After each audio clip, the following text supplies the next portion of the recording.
By using computer-enhanced hair analysis, quality of strands, hair loss potential, density of donor area, and number of grafts are calculated. When your hair reaches a certain length, your hair transplantation will begin by defining of your front hairline. By applying local anesthesia on donor area, your back of the neck is being numbed. After that, your follicles are carefully taken away by using micromotor technology. In order to prolong the life of your hair follicles and to preserve their qualities, they are kept in special solution in single and double groups. After completing the hair grafting procedure, local anesthesia is applied to the area where the hair is to be transplanted. The hair transplantation process starts from the specially designed front hairline. Thus, the procedure will be finished and it will be compatible with your own hair.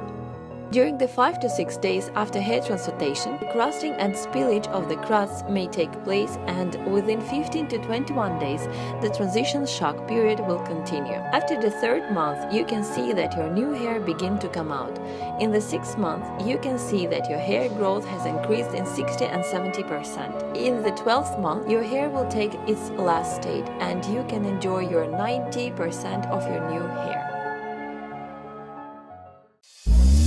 You can contact us immediately via our WhatsApp number or click the link in the video to ask our doctor questions via email.